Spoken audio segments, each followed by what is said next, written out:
मनीषा को आखिर किसने मारा? इस चीज का जवाब आपको इस केस की कहानी में मिल जाएगा। 11 अगस्त 2025 हरियाणा के भिवानी जिले के ढाडी लक्ष्मण में सब कुछ सामान्य लग रहा था। 18 साल की मनीषा, जिसने अभी हाल ही में 12वीं कक्षा पास की थी, अपने माता पिता की सबसे बड़ी संतान थी। घर की हालत तंग थी। पिता संजय मजदूरी कर दूर दराज नौकरी करते थे और हालात ऐसे थे कि बेटी ने खुद बोझ कम करने का ठाना। अब से कुछ हफ्ते पहले वह एक प्ले स्कूल में as a part time teacher लगी थी ताकि अपने पिता पर पढ़ाई का भार न डाले। 11 अगस्त को रोज की तरह वह स्कूल गई। इसी दौरान उसे पता चला कि बीएससी नर्सिंग के फॉर्म निकल चुके हैं। इस खबर ने उसे बेचैन कर दिया और उसने अपने पिता पर कॉल करके बोला कि वह आज नर्सिंग फॉर्म से रिलेटेड जानकारी इकट्ठा करने कॉलेज जाएगी, तो हो सकता है वो थोड़ी लेट हो जाए। शाम ढल रही थी। मनीषा ने लगभग 6:26 पर अपने पिता को कॉल किया, लेकिन वह कॉल अचानक से कट गया। जब पिता ने तुरंत वापस फोन किया तो फोन बंद आने लगा। दिल में एक अजीब सा डर घर कर गया। यह डर तब और भी गहराया जब बार बार कॉल करने पर फोन स्विच ऑफ आया। संजय जल्दबाजी में घर से निकले और सीधा बस पकड़कर सिंघानी पहुंचे और वहीं से उन्होंने 112 पर कॉल किया। पुलिस पहुंचती है और मनीषा के बताए हुए कॉलेज पर पूछताछ करती है। कॉलेज में 3 कर्मचारी मौजूद थे और यह कर्मचारी धुत नशे में थे, लेकिन उनसे कड़ी पूछताछ करने की बजाय पुलिस ने उनसे पूछा क्या यहाँ पर मनीषा आई थी। उन नशे में धुत कर्मचारियों के ना कहने पर पुलिस ने मान लिया कि मनीषा यहाँ पर नहीं आई थी। पिता संजय ने पुलिस वालों से गुजारिश की कि एक बार सीसीटीवी फुटेजेस चेक करवा लीजिए, लेकिन बहाना मिला स्टाफ नहीं है, ताला बंद, कल देख लेना। इसके बाद पुलिस ने एक पिता से कुछ ऐसे शब्द बोले जिसे सुनकर एक पिता के ऊपर क्या गुजरी होगी ये मैं सोच भी नहीं सकता। अरे चली गई होगी पिकनिक मनाने, किसी के साथ भाग गई होगी,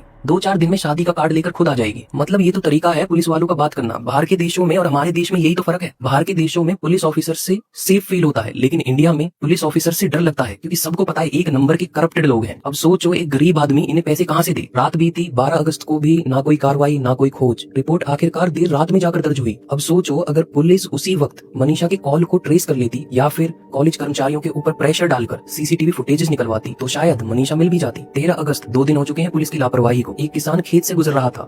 उसकी नजर एक भयानक दृश्य पर पड़ी। खेत में एक युवती की लाश पड़ी थी। चेहरा बुरी तरीके से जला पड़ा था, मानो पहचान मिटा दी गई हो। सिर्फ बालों के बीच से जबड़ा दिखाई दे रहा था। कपड़े अस्त व्यस्त थे और ये सब इशारा कर रहा था जैसे उसके साथ दरिंदगी की गई हो। गर्दन लगभग पूरी तरीके से किसी धारदार हथियार से कटी हुई थी। दरिंदों ने उसके शरीर पर तेजाब डाल दिया था ताकि उसे कोई पहचान न पाए। पुलिस नुकसान होने के बाद मौके पर पहुंची। पिता संजय को पहचान करने के लिए बुलाया गया। जैसे ही उन्होंने कपड़े देखे वह बेसुध होकर रो पड़े। यह उनकी मनीषा थी। चेहरा पहचान में नहीं आ रहा था, लेकिन कपड़े सब कुछ कह रहे थे। गाँव में मातम पसर गया। सवाल गूंजने लगे कि क्या सिर्फ हत्यारे ही मनीषा के गुनहगार हैं, या वो व्यवस्था भी जिसने मनीषा को बचाने के हर एक मौके को देखते हुए भी आंख बंद कर ली। इस सब के बाद बेचारे गांव वाले सड़कों पर उतर आए। कैंडल मार्च होने लगी। अब मैं उन नेताओं की बात नहीं करूंगा जो नुकसान होने के बाद अगेन फॉर्मेलिटी के लिए एक्टिव होते हैं और कहते हैं कि कड़ी से कड़ी कार्रवाई होगी, क्योंकि अगर पहले ही व्यवस्था टाइट रखी जाती तो शायद आज मनीषा जिंदा होती। पुलिस ऑफिसर्स का ट्रांसफर करना या सस्पेंड करना, क्या ये काफी है? क्या ये काफी है इस चीज के लिए कि आगे से पुलिस ऐसी लापरवाही नहीं करेगी? अगर आज मनीषा को न्याय नहीं मिला तो कल किसी और की बेटी के साथ भी हो सकता है।